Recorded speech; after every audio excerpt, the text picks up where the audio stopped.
Coucou, bienvenue sur ma chaîne, j'espère que vous portez bien. Une autre recette que je teste. J'avais déjà fait un premier essai. C'était vraiment la première fois que je réalisais ces gâteaux-là. On les appelle, désolé, on les appelle gâteaux au jus d'ananas. Voilà. Donc, c'est une recette, en fait, c'est un gâteau qu'on consommait dans mon enfance, qu'on retrouvait à l'école, au quartier, parce que je n'en parle du quartier, donc au quartier. C'est une recette que j'avais jamais faite auparavant. Ce sont des gâteaux que j'avais jamais testés auparavant, mais j'ai ma grande soeur que jusqu'à présent, elle aime beaucoup ces gâteaux-là. À chaque fois, quand elle doit parler, c'est de ces gâteaux-là qu'elle parle. Donc, mon premier test, mon premier essai, je les ai faits pour elle. Et vraiment, elle a aimé. Moi, j'ai goûté, j'ai vraiment aimé. Mais je ne peux pas manger au-delà de 3, quoi. Je ne sais pas pourquoi, c'est plus psychologique parce que dans le temps, j'aimais pas ces gâteaux-là parce que il y avait des femmes, quand elles faisaient, c'était bourré d'huile à l'intérieur. Donc, ça fait que du coup, j'aimais pas ce gâteau-là.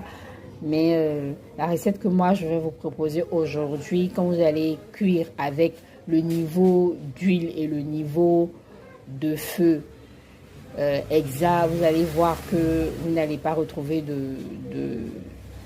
d'huile à l'intérieur. Voilà, donc fais la recette. Cette fois-ci, je filme pour pouvoir vous montrer. La dernière fois, je n'ai pas filmé, mais cette fois-ci, je vais filmer le processus pour que vous puissiez réaliser chez vous. C'est une recette simple avec un minimum d'ingrédients. Donc, le minimum d'ingrédients, je l'ai juste devant moi. J'ai la noix de muscade, j'ai le sucre, la farine, le jus d'ananas qui est l'élément phare en fait. Donc, c'est du jus d'ananas non traité. Donc, voilà quoi. Il n'y a pas d'additif à l'intérieur. Je ne sais pas si ça aura le même rendu que s'il y a l'additif. J'ai oublié d'ajouter à côté le colorant. Il faut mettre juste un peu de colorant jaune. Donc, en description ou même dans la vidéo, je mettrai les différentes mesures pour chaque élément. Donc, je vais vous laisser avec les images pour éviter que le bruit, comme vous le savez, ne vous dérange, vu que l'heure à laquelle j'enregistre, c'est une heure de pointe. Donc, il y aura beaucoup de klaxons de véhicules, des personnes qui vont barader. Donc, pour vous éviter tout ça, je vais vous laisser avec les images et je mettrai en bas de chaque image, s'il y a des informations, je mettrai dans la description. Dans tous les cas, vous aurez un test pour pouvoir vous retrouver. C'est vraiment simple. On n'a pas besoin forcément de temps de repos. Si vous voulez vous laisser un temps de repos de 15 à 20 minutes, il n'y a pas de levure à mettre à l'intérieur. Donc, voilà. Il n'y a pas à mettre des œufs. C'est vraiment le strict minimum en termes d'ingrédients. Donc, tout le monde peut réaliser. Donc, sur ce, je vous dis, prenez soin de vous. Bisous à chacun de vous. Et puis, on va se retrouver une prochaine fois pour une nouvelle recette. En attendant, on regarde la réalisation de notre gâteau au jus d'ananas.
Donc, voici ma pâte, elle est collante.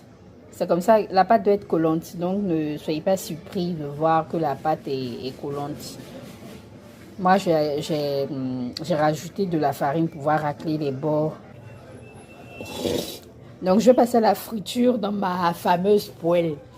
Vous allez devoir voir cette poêle-là pendant un bon moment quand même. Et pour la petite histoire, cette poêle-là, je l'ai prise dans les affaires de ma maman. Donc, c'était la plus petite des poêles qu'elle avait. Et moi, je dis poêle, poêle. C'est resté, tout le monde dit poêle. Voilà. D'autres vont dire wok. Je sais pas quoi. On dit poêle. Nous, on est tellement habitués à poêle. Parce que quand tu te retrouves dans un milieu que tu dis poêle, les gens vont te regarder bizarrement. Parce qu'ils ont l'habitude d'entendre poêle.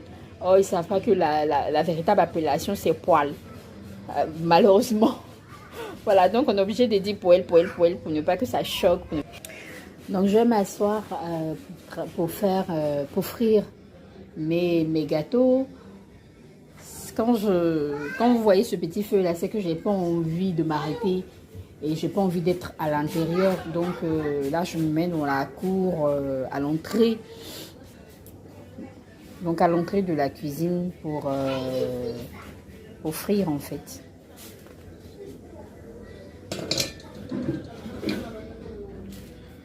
Et je vais mettre mon tabouret pour m'asseoir.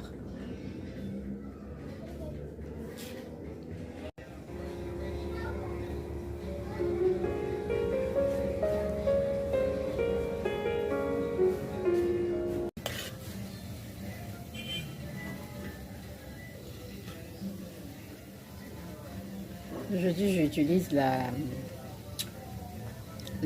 l'écumoire en inox pour travailler. J'ai l'habitude de travailler avec le bois dans mes préparations. J'utilise l'inox pour changer un peu, pour ne pas qu'on ait l'impression que ce sont les mêmes vidéos, vu que la plupart de mes recettes sont en boulot avec cette forme-là, vu que j'utilise la cuillère. Donc c'est pour ne pas qu'on ait l'impression que c'est la même chose que je reproduis et que je donne d'autres noms en fait. Parce que quelqu'un a fait la remarque. Alors que ce sont des recettes différentes en fait, mais vu que c'est le même matériel que j'utilise tout le temps. Alors voilà, c'est quand ça va cuire, ça sera de cette couleur-là. Quand c'est pas encore cuit, c'est jaune. Quand ça cuit, l'extérieur est rouge et puis l'intérieur est jaune. Donc voici ça, j'espère que vous voyez bien. Quand c'est cuit, l'extérieur est rouge et puis l'intérieur est jaune. Moi, j'ai utilisé du sucre blanc, donc ça rougit assez rapidement. C'est pour ça que pendant la cuisson, il faut que le feu soit, comment je peux dire ça? Il ne faut pas que l'huile soit trop chaude, sinon ça va vite cuire et puis l'intérieur n'est pas cuit en fait. Donc voilà ce que ça va donner comme résultat. Intérieur jaune, extérieur bien doré. L'extérieur croustillant, l'intérieur moelleux.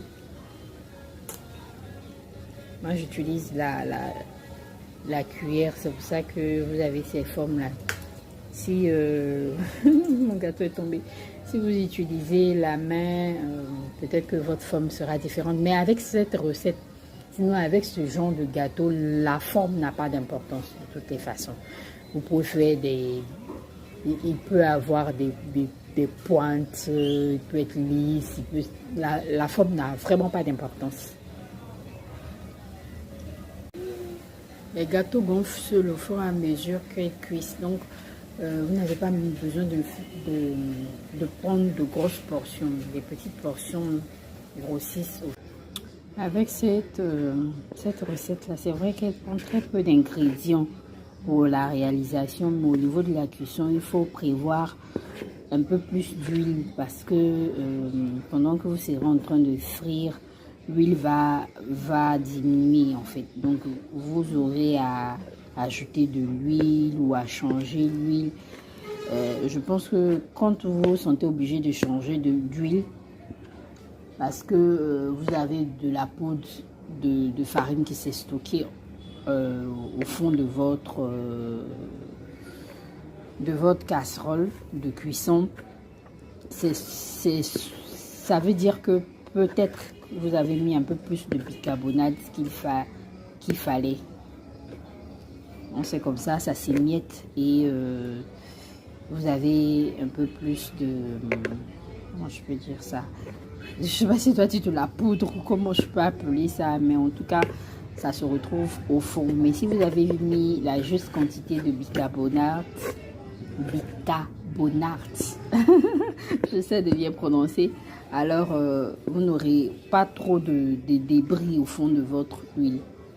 Donc moi, je poursuis ma cuisson. Voici ce qui me reste comme pâte.